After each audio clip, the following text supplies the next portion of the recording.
Boa noite, amigos. Eu quero te dizer que é com muita alegria que eu estou esta noite com você. Quero agradecer aos dirigentes da casa, na pessoa do Oceander, que é um grande amigo, acompanhamos o trabalho dele na divulgação, tudo que ele tem feito por essa doutrina maravilhosa.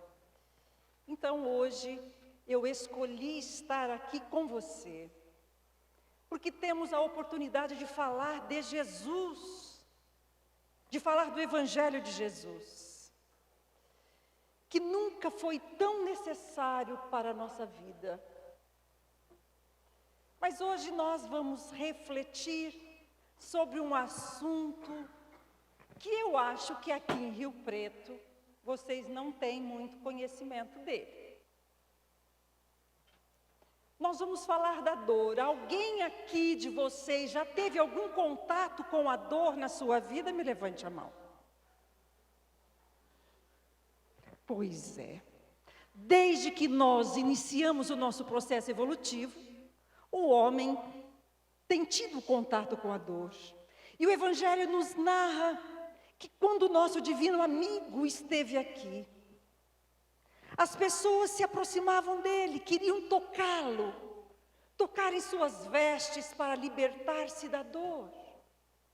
Porque a dor sempre foi motivo de muito sofrimento para nós homens. E é por isso que nós pintamos o inferno com cores fortes, agressivas, pelo medo e pelo desespero de passar pela dor. Lionel Waterman, ele nos narra a história de um jovem ferreiro, que teve a sua vida toda dedicada aos excessos, aproveitar a vida, até que em um determinado momento ele resolveu dedicar-se a Deus, e começou a trabalhar com afinco, a fazer caridade, mas as coisas na sua vida não davam certo. As dívidas cresciam, os problemas se avolumavam, até que um dia ele recebeu a visita de um amigo, que compadeceu-se daquele jovem ferreiro, tão caridoso, tão cheio de problemas, e ele então disse para o jovem: olha, você já percebeu que desde quando você resolveu dedicar a sua vida a Deus, você só tem andado para trás? E continuou, e disse: eu não quero abalar a sua fé, mas desde que você começou a acreditar nessas coisas de reencarnação, de espírito, tudo dá errado em sua vida. E aquele jovem ferreiro também já havia pensado muito sobre isso, mas ele não queria deixar o amigo sem resposta. E então ele disse assim para o amigo: eu recebo nesta oficina o aço ainda não trabalhado, e eu preciso transformá-lo numa lâmina de espada perfeita. E você sabe como isso é feito? Primeiro, eu pego a lâmina e coloco-a no fogo, até que ela fica toda vermelha. E em seguida eu pego o martelo mais pesado e aplico-lhe vários golpes. E depois eu a mergulho num balde de água fria, e a oficina toda se enche do barulho, do vapor, daquele aço que sofre, que geme pela mudança brusca da temperatura. E eu tenho que repetir esse processo por várias vezes. Ocorre que, algumas vezes, o aço que chega em minhas mãos não resiste a esse processo. e ele enche de rachaduras. E então eu sei que ele nunca vai se transformar numa lâmina de espadas perfeitas. E então eu o coloco no monte de ferro velho que você viu na entrada da oficina. Nesse momento, o jovem ferreiro deu uma pausa e continuou. Eu sei que Deus está me colocando no fogo das aflições. E eu tenho procurado resistir às marteladas que a vida tem me dado. E às vezes eu me sinto tão frio como aquela água fria que faz sofrer o aço. Mas eu só peço uma coisa a Deus: que Ele faça comigo tudo o que for necessário, pelo tempo que Ele achar que precise, até que eu atinja a forma e o objetivo que Ele tem para mim.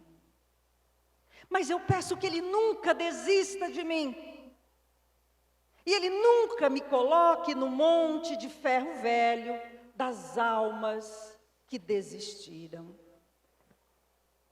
E assim termina a nossa história. E agora eu pergunto a você: como nós temos reagido às marteladas que a vida tem nos dado? Já que a maioria de nós já travamos esse contato com a dor. Mas como é que nós temos resistido?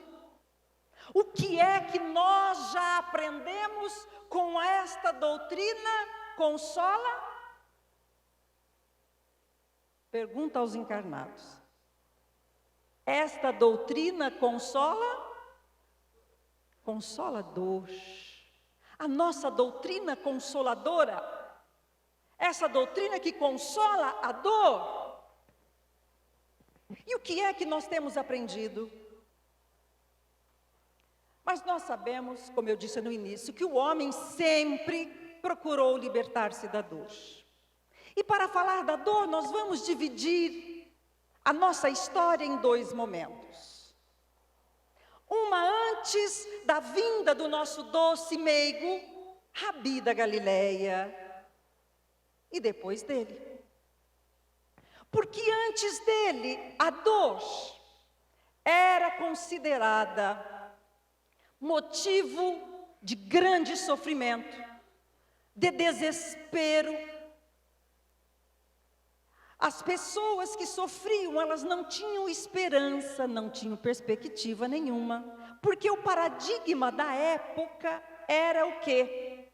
Materialista e imediatista. Então as pessoas sofriam, mas não tinham esperança. Então naquela época nós tínhamos dois grupos de pessoas. O grupo das pessoas que eram os felizes da época, que tinham poder, que tinham fama, que realizavam todos os seus objetivos, mesmo conseguidos sem nenhuma ética. E tinha o grupo dos infelizes, que eram aqueles que padeciam, que não tinham fama, não tinham dinheiro, não tinham poder, não tinham saúde. Porque não sei se você sabe, naquela época, qualquer dermatite ou dermatose na nossa pele era considerada lepra. E você sabe o que acontecia com essas pessoas? A família chamava um sacerdote e celebrava uma missa, fazia uma cerimônia, porque a partir daquele momento, aquele familiar estava morto para sempre. E eles o levavam para o vale dos imundos. Então era motivo de muita dor, pela ausência, pela perda do convívio familiar. Então a dor era motivo de desespero. Mas eis que chega Jesus e estende as suas mãos diáfanas sobre aquele povo aflito, sofrido, bem feliz é os que sofrem. Bem feliz é os que sofrem, porque serão consolados. E a gente vai percebendo que parece uma contradição, porque João, no capítulo 4, versículo 8, nos diz que Deus é amor. Ora, se Deus é amor, como nós vamos entender que bem feliz é aquele que sofre? Então hoje, 2000 anos se passaram e nós ainda não conseguimos entender Jesus. Porque eu não sei para você, mas imagina você tá passando aquele maior perrengue na sua vida, aquela dor. Aí chega um amigo e fala para você assim: olha, feliz é você que está sofrendo, porque Jesus falou que bem feliz é o que sofre. Será que isso nos consola, pessoal? Não nos consola. Então a gente ainda não entendeu o que é que Jesus queria nos dizer, que bem felizes é os que sofrem. Mas alguns, naquele momento, creram nele, porque Jesus agora vinha na contramão da história dos homens. E ele falava da dor sobre o novo prisma, que era o prisma da justiça divina. Então alguns creram nele. E o Evangelho nos diz que quando esses que sofriam, esses mártires, depois que creram em Jesus, desciam os morros, ébrios de esperança, e se entregavam para morrer no circo, cantando, porque entenderam Jesus. E nós ainda não conseguimos compreendê-lo. Então nós vamos perceber que naquele momento depois dele, os grupos se inverteram. Aquele que eram os felizes de então, que tinham prazer, que tinham fama, dinheiro, poder, saúde, agora Jesus os alertava: cuidado, porque o meu reino não é deste mundo de fora. Então eles passaram a ser os infelizes. Já o grupo dos infelizes que creram em Jesus agora eram os felizes, os bem-aventurados. Mas será que Jesus na nossa vida, como eu disse há pouco, será que nós entendemos as palavras e os ensinamentos de Jesus? E o que é a dor para nós? O que é a dor? Leon Denis, em um dos seus livros, O Problema do Ser, do Destino e da Dor, diz que tudo sofre em a natureza. Mas nós, o homem, o rei da criação, não suporta a dor. Não compreendemos a dor. Então é por isso que Jesus, o nosso governador do planeta, que, como diz Emmanuel, a caminho da luz, quando a nebulosa desprendeu-se da estrela-mãe para criar o orbe terrestre, fora necessário um equilíbrio sobre-humano para manter a nebulosa no espaço. E naquele momento, Jesus já era um espírito puro. E nós, você, eu, estávamos no plano dele, para sermos espíritos puros e felizes. E para isso ele tem enviado mensageiros, para nos ensinar a importância e a necessidade de fazer as escolhas na nossa vida. As escolhas de acordo com as leis divinas. E é por isso que ele dizia, no mundo, como se já conhecia, como não, né? Ele já conhecia a nossa trajetória, já sabia que passaríamos esses momentos difíceis da vida. E ele dizia, então, no mundo tereis aflições, mas tende bom ânimo, porque eu venci o mundo. Mas nós, como termos bom ânimo? Então ele enviou o Consolador, século XIX, e este Consolador, como eu disse há pouco, como o nome já diz, é uma doutrina que veio consolar a nossa dor, pelas escolhas que nós já havíamos feito e estamos fazendo ainda. E então o Consolador nos fala da dor. O que é a dor para nós? Se nós buscarmos no dicionário, né, nós vamos encontrar que dor é padecer. A dor pode ser física, dor moral, mas cada um de nós sabe definir a nossa dor. Porque basta acontecer qualquer perrengue na nossa vida, qualquer dificuldade é motivo de dor. Basta acontecer alguma coisa que a gente não quer que aconteça, é motivo de dor. E Joana de Ângeles nos alerta que se faz necessário diferenciarmos a dor da aflição. Porque a dor ela é necessária, porque ela é o resultado das escolhas realizadas. Mas a aflição não. A aflição é uma opção nossa, é uma escolha hoje. Eu escolho ficar aflito diante da minha dor. E é por isso que ela fala que nós criamos o sofrimento do sofrimento.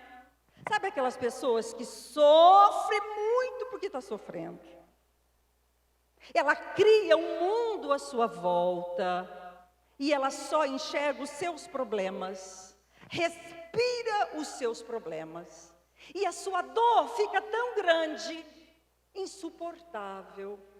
E isto é escolha nossa, desnecessária, porque a aflição é uma emoção infelicitadora, que não nos leva a nada.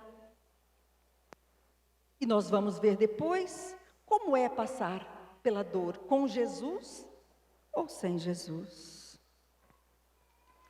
Mas a doutrina consoladora nos fala as causas das dores. Nós temos as causas na vida passada, como eu disse há pouco, motivada pelas escolhas que nós já fizemos. E fala depois das provas, das expiações, a lei do karma. Mas nós vamos nos fixar hoje nas causas de hoje, nas escolhas que estamos fazendo hoje para a nossa vida, que estão ocasionando dores na nossa alma, e dores desnecessárias. Tem uma música de João Cabete, não se preocupa que eu não vou cantar. Essa música, ela nos ajuda muito a refletir sobre essas causas atuais, sobre o nosso comportamento hoje. E ela diz, vem Senhor, vem reflorir os caminhos. E eu pergunto para você, será que é justo eu pedir que o Senhor venha reflorir o meu caminho? O que você acha? É justo, pessoal? Reflorir significa que que estava florido, ou poderia estar florido, e eu destruí. Eu pisoteei. Eu semeei discórdias, apegos. E aí eu quero que o Senhor venha florir o meu caminho.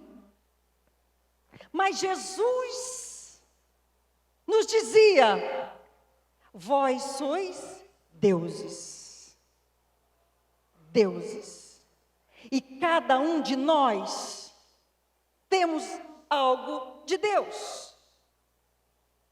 O nosso corpo, o nosso perispírito é criado do fluido cósmico universal. E o que é o fluido cósmico universal? Nós aprendemos com a doutrina, né? Que ele é o hálito do Criador. Então nós temos Deus dentro de nós. E Jesus dizia: deixe brilhar a tua luz. Então nós temos luz. Mas quando estamos acometidos pela dor, preferimos colocá-la debaixo do alqueire das nossas dores. Porque nos julgamos esquecidos de Deus. E então nós queremos que Ele venha reflorir o nosso caminho. Queremos que seja feito um milagre na nossa vida. E será que este milagre vai acontecer? O que vocês acham? Sim ou não? Não. Tem até uma música, eu vou cantar só um pedacinho, porque ela reflete bem esse nosso desejo, o que a maioria busca, as facilidades da vida. E ela diz assim, cante comigo, todo mundo sabe. Entra na minha casa, entra na minha vida, mexe com minha estrutura, sara todas as feridas, me ensina a ter santidade, quero amar somente a ti, porque o Senhor é meu bem maior. Você. Repete essa última frase. E eu te pergunto, vai fazer esse milagre?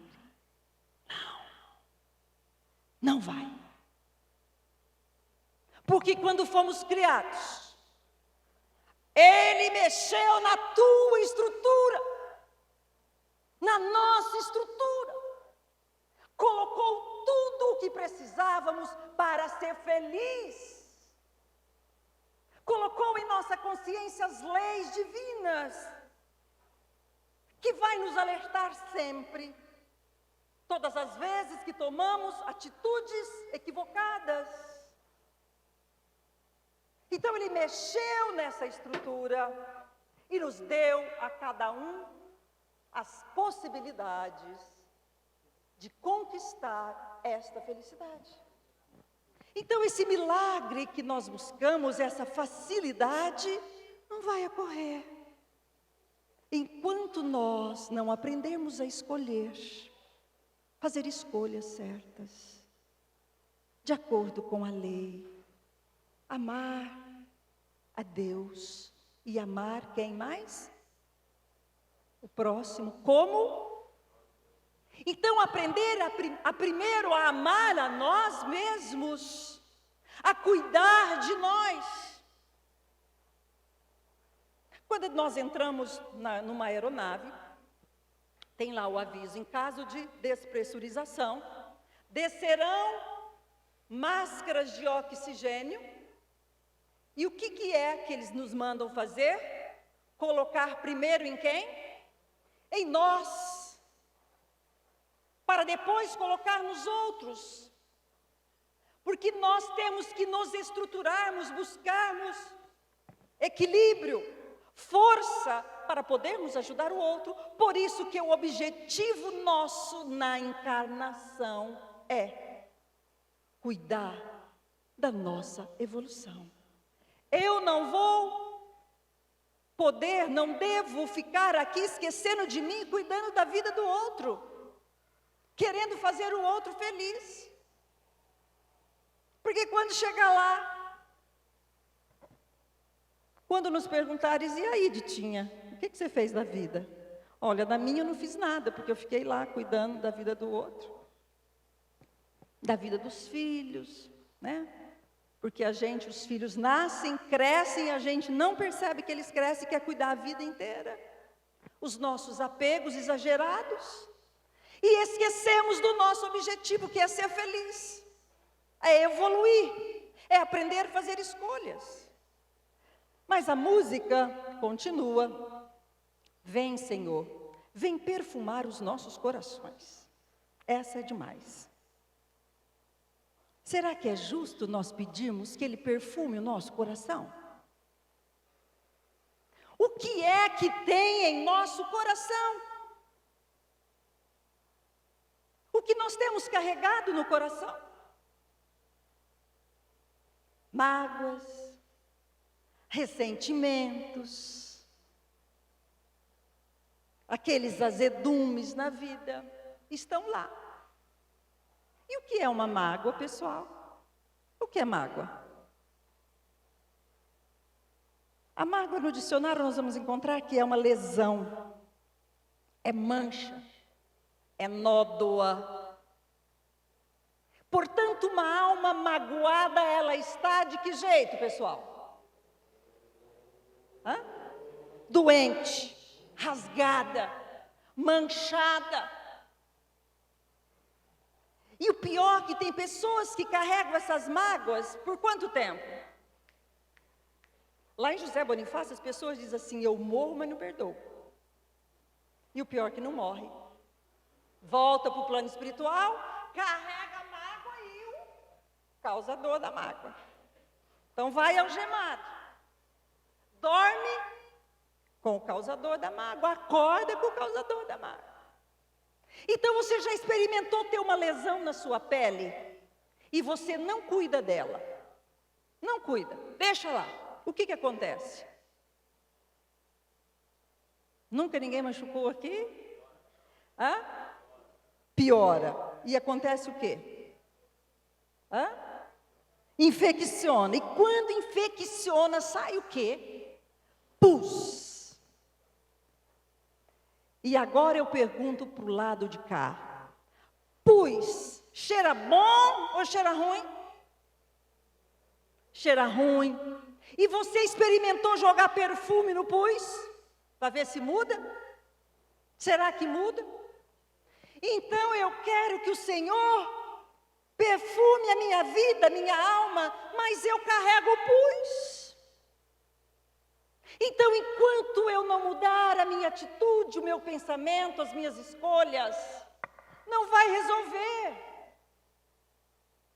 Não vai, mesmo que Ele quisesse, não vai resolver. Por isso que está em nossas mãos fazer essa faxina.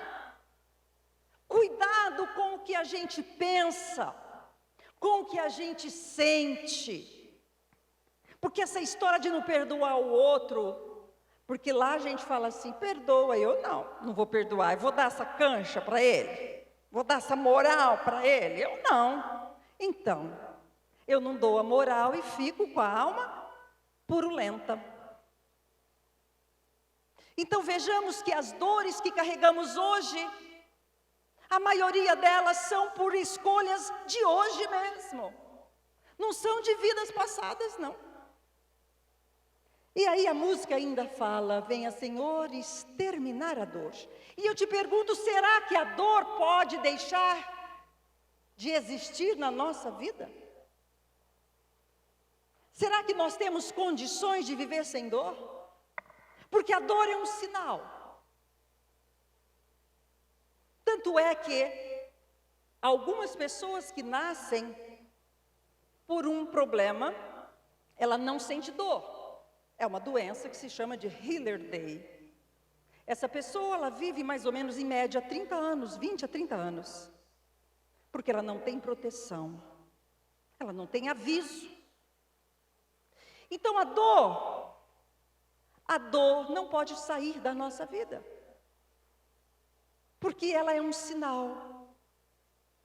Alguns anos atrás, mais ou menos uns 7 anos, eu tenho 2 filhos. O mais velho chegou um domingo à tarde na minha casa e me disse, mãe, eu estou com uma dor no meu braço. Na época, 27 anos, saudável, não fuma, bebia normal, meninada bebe só de final de semana, trabalhava e trabalhava na época. E medicamos na hora. E falei, bom, vou marcar um cardiologista, porque a gente que é mãe, né, cheio de clique. Nada contra os pais, mas as mães têm um sinalzinho, um sexto sentido. Chegou na segunda-feira, ele falou, não vou, porque já estou bom. Mas eu falei, agora eu já marquei quarta-feira em Cor, 18 horas. Terça-feira ele voltou do fórum, falou, mãe, eu fui subir as escadas e me deu uma falta de ar. Tá bem agora? Tô. Falei, amanhã, 18 horas. Quarta-feira já não tinha mais nada, falou que não vinha também. Falei, agora vai. E veio a contragosto, 18 horas no INCOR. A médica examinou, não tinha nada. Saudável, exames atualizados, tinha feito uma cirurgia, taxas de colesterol, triglicéridos, tudo normal. A médica ficou encucada também e disse, eu vou fazer agora, eu vou lá na parte lá do fundo dos exames e vou tentar fazer agora um exame em você, porque depois também não pegaria mais, porque depois, né, só com laço. E foi, tá lá ele de cara feia fazendo a esteira, teve um infarto em cima da esteira. Saiu dali, fomos para a UTI, fez uma angioplastia, e eu fui obrigada a ficar sentada ali na porta da UTI, agradecendo a dor. Bendita dor! Bendita dor! Então nós podemos usar o paradigma do nascimento. Porque nós, seres humanos, nós somos cheios de limites. E nós, por qualquer coisa que aconteça na vida, a gente costuma dizer assim, eu não aguento mais. Chegou no meu limite. E o que é? O que é esse limite? Cada um de nós temos o nosso limite. Então nós podemos comparar a dor como uma fronteira. Uma fronteira é uma linha imaginária que separa dois territórios. E eu te pergunto, a fronteira é ponto de chegada ou ponto de partida? Ponto de chegada ou ponto de partida? Depende. Depende de que lado você está. Mas como nós somos muito cheios de limites, a maioria das vezes a dor vai ser essa linha fronteiriça em que nós chegamos e para nós é ponto de chegada. Pronto, cheguei no meu limite. Quantos desistem da vida? O índice de suicídio, suicida-se uma pessoa a cada 4 segundos. As pessoas chegam no seu limite e desistem. Mas outros resolvem ultrapassar o limite e dar sequência à vida. E nós vimos aqui nas Paralimpíadas, o Brasil fez bonito, muito mais bonito na Paralimpíada do que nas Olimpíadas. Aquelas pessoas vencendo limites, desafios, e se não é a dor, ela não vence. Se não é a dor, nós ficamos onde estamos. Então, comparar na metáfora do nascimento, quando fomos gerados, a nossa mãe, por muito nos amar, mas nós, ainda assim, somos um corpo estranho no útero da nossa mãe. E chega uma hora que aquele útero também chega ao seu limite e ele precisa nos expulsar. Mas se nós nos recusarmos a nascer, nós seremos o quê? Um aborto humano. Então o que o útero faz? Se contrai, aperta, dói e nos empurra para frente, para vencer limites. Porque então, enfrentando aquele canal escuro, nós vamos conseguir ver a luz, a vida. Então a dor é necessária para que nós possamos vencer estes limites e entender a necessidade das escolhas. Mas quantos de nós preferimos escolher o apego? Apego às pessoas, apego às coisas que julgamos que são nossas. E a gente não muda, e por isso a alma, nós vamos trazendo dor para a alma. Algum tempo atrás eu vi um anúncio num jornal de uma pessoa de Mirassol, que trabalhava numa fábrica de móveis. Era um rapaz, na faixa dos seus 40 anos, que colocou um anúncio, porque ele queria casar. E ele era muito tímido e não arrumava namorada. Aí os amigos da fábrica incentivaram, falaram, não, bota lá um anúncio, né? Você vai conseguir achar uma namorada. E ele entusiasmou e colocou. O que dizia o anúncio do rapaz? Procura-se mulher para casamento. Beleza. Tinha que ser loura. Loura. Tinha que ter todas as prendas domésticas.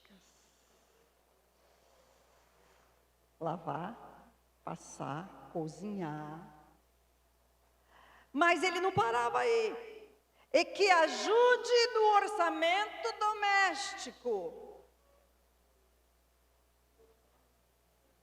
Coitado, né? Trabalha em casa, trabalha fora. E aí ele veio e arrematou. E ele disse que aceite morar comigo e com a minha mãezinha, uma senhora de 70 anos.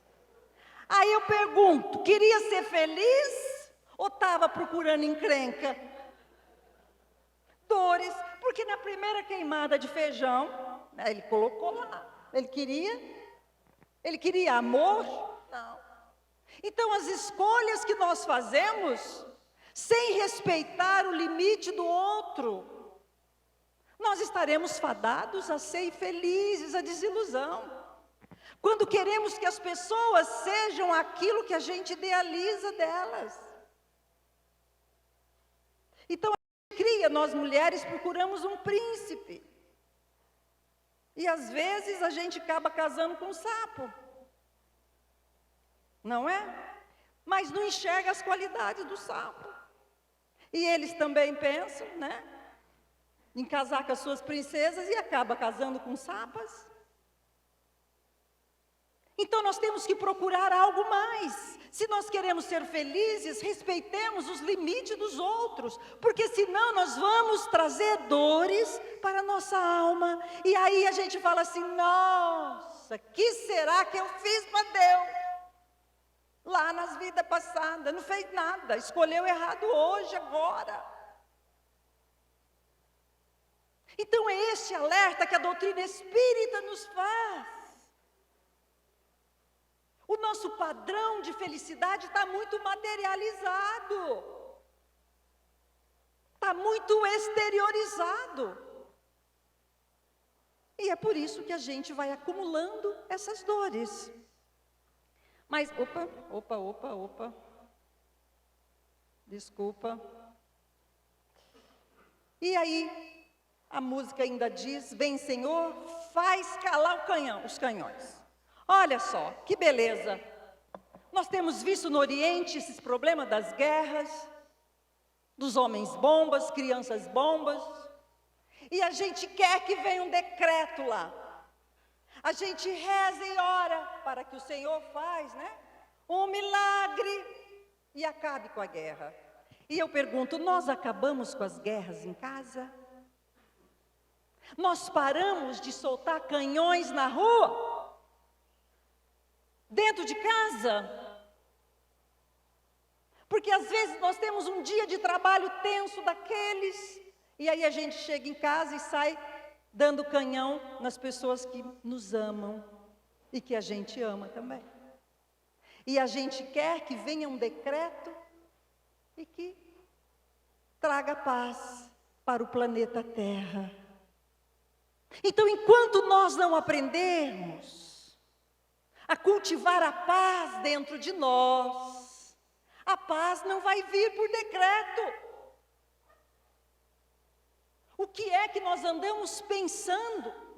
Nós tivemos uma eleição há poucos dias. Quanto que nós vibramos de coisas boas para esses políticos? Porque eles são o retrato nosso, é gente nossa que está lá. É gente, porque a gente fala assim, corrupção, meu Deus, né? Que horror! Mas às vezes a gente acaba ficando com um troco de 50 centavos. É corrupção. Cortar a vaga de alguém no trânsito é corrupção. Tirar xerox no trabalho, comprar CD pirata. Então nós somos esse retrato por aí, é o que está aí. Então se eu quero paz, harmonia, comece a fazer harmonia na tua vida, para contaminar aqueles que estão à sua volta. Mas é com o seu exemplo, com o meu exemplo, que nós vamos conseguir isso. E a música termina, eita, nossa, não se preocupa não, eu volto aqui. Vem, Senhor, com teu amor profundo, ilumine as consciências e faz feliz o mundo. Iluminar consciência é conosco também. Porque é ali que está escritas as leis divinas. Então não adianta eu esperar milagre. Porque lá em José Bonifácio a gente costuma brincar assim, que as pessoas entram para tomar passe, chegam na casa espírita, entra para tomar passe, tudo PCC. E quer tomar o passe, tomar água fluida e sair Chico Xavier, Madre Teresa.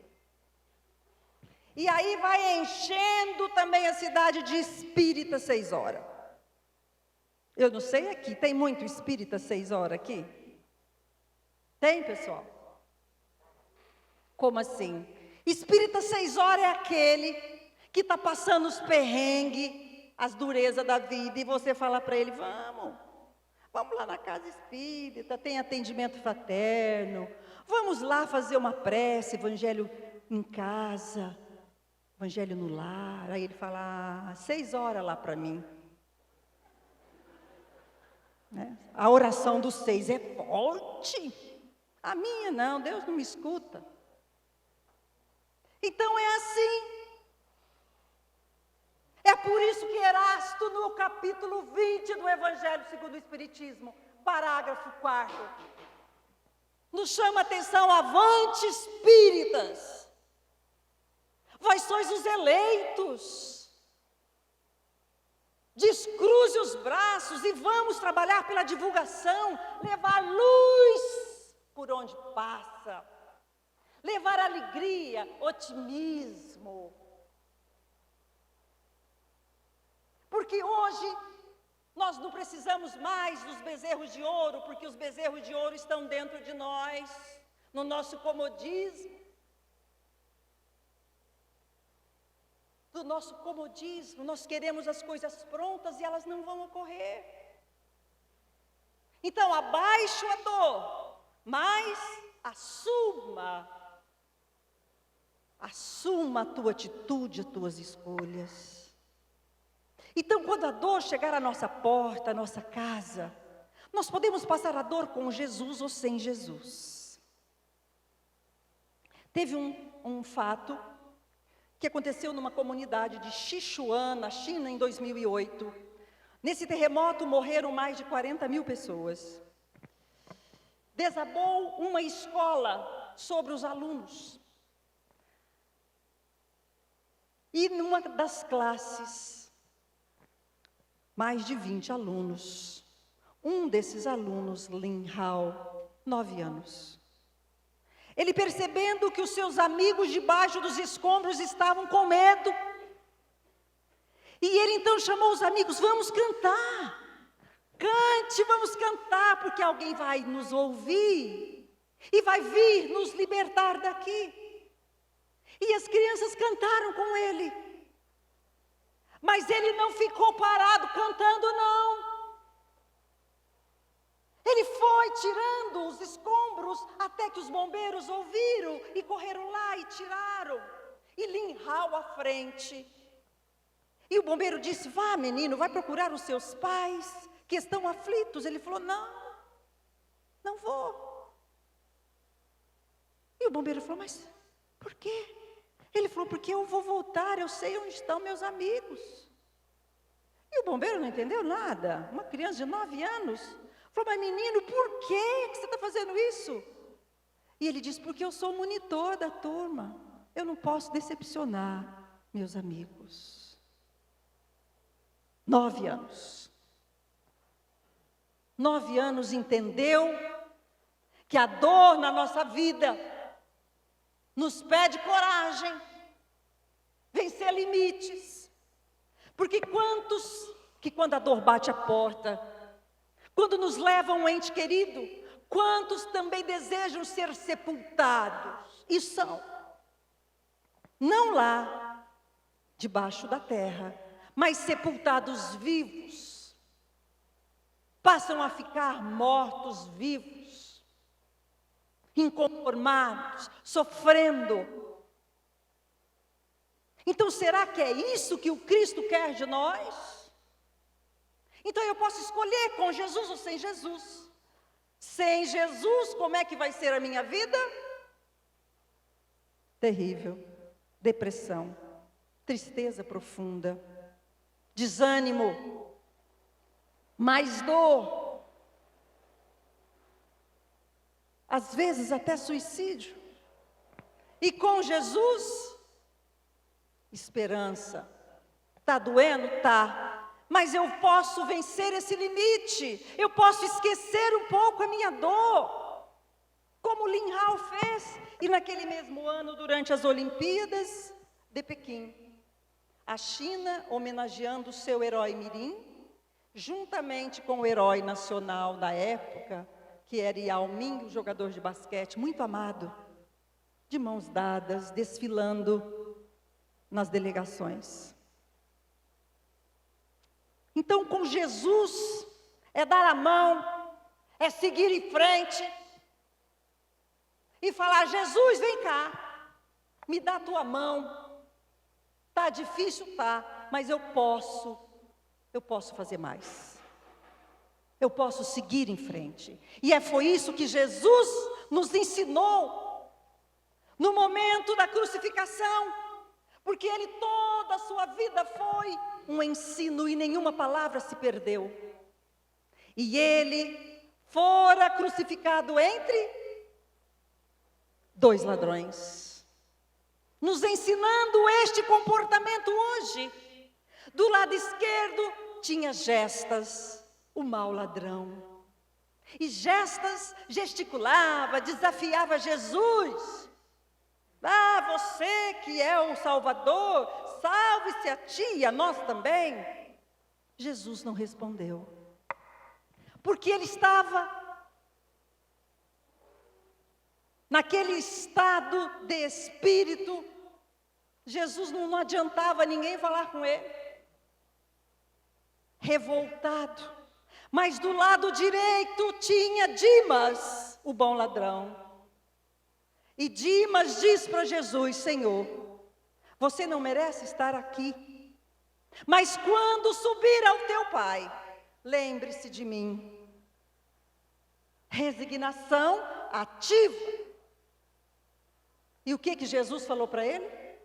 Hoje mesmo virei buscar-te.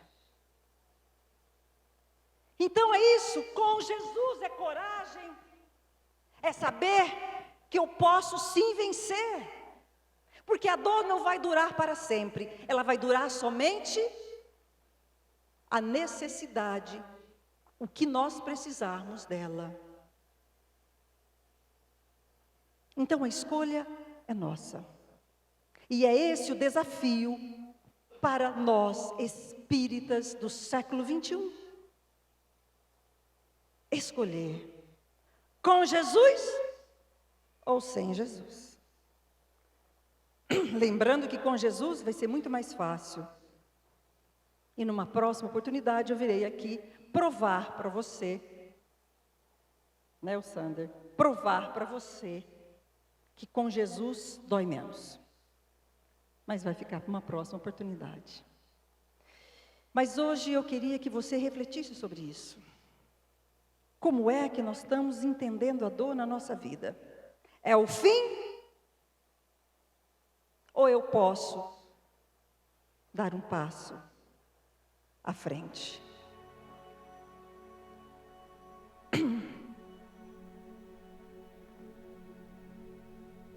Era 27 de agosto do ano de 57. Nero estava no fastígio do Império Romano.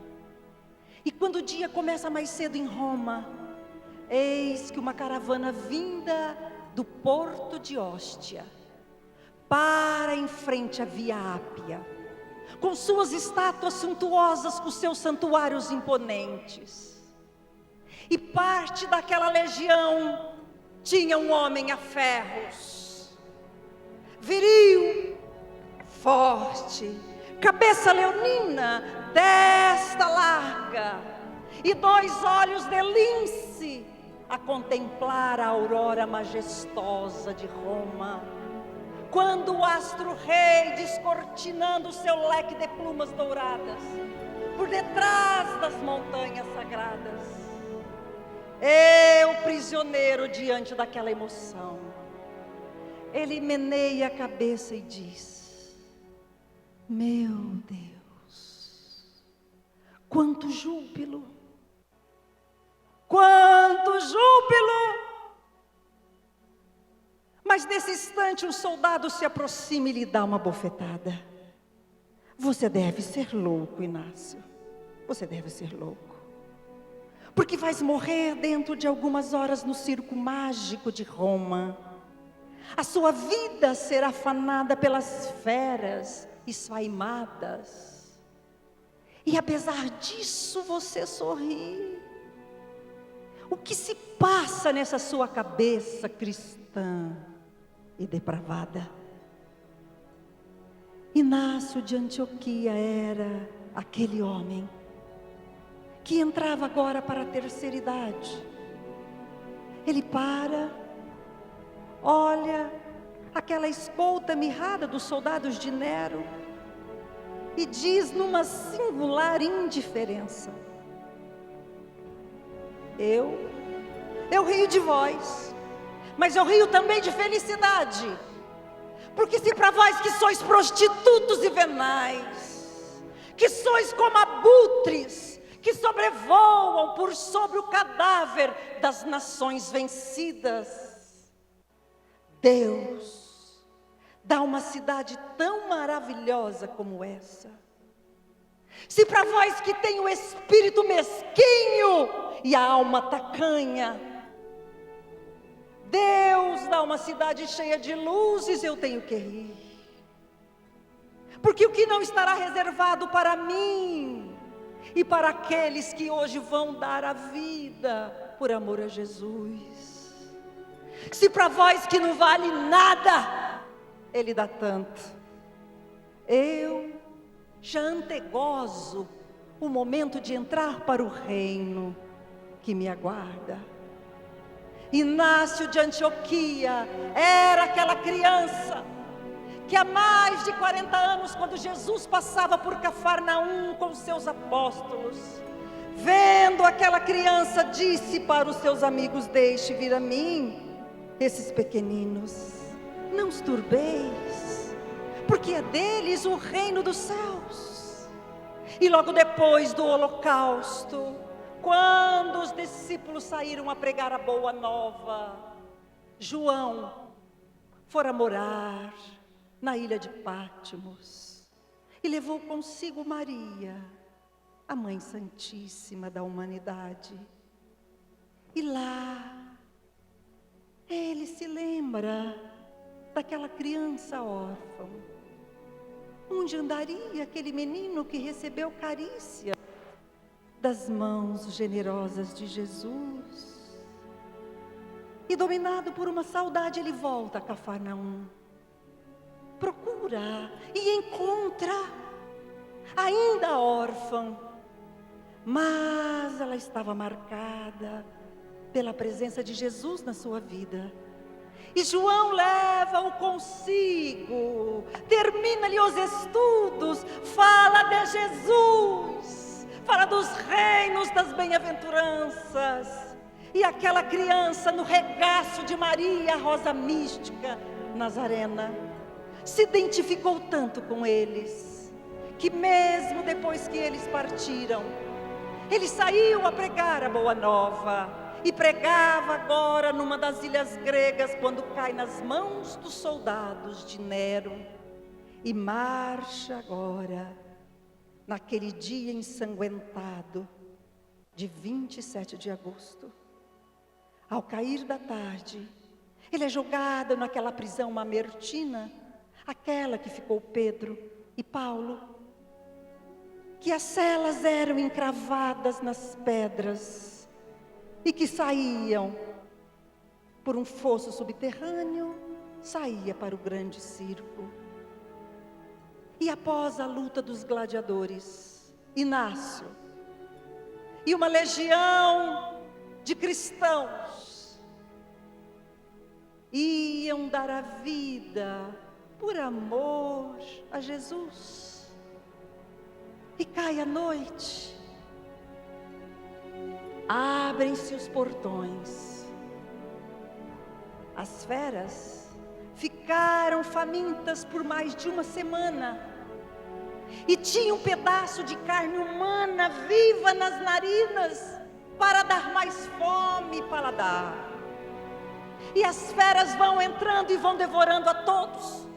Homens, mulheres, crianças, que chora, que geme, que chora, e vão sendo todas devoradas. Inácio lá está. Inácio lá está. Chegara o grande momento. Ele iria dar a vida por amor a Jesus. Era o ideal da sua existência. Inácio ajoelha-se, cerra os olhos e aguarda a patada fulminante de uma fera que o levaria de encontro a Jesus. E ele espera, mas a fera não vem. Inácio se levanta e olha, a multidão agora estruge e pede que Nero poupe a vida daquele homem que as feras haviam poupado. Inácio olha as feras saciadas, pessoas esquartejadas, ultrajadas. Inácio chora. Não, Jesus, não.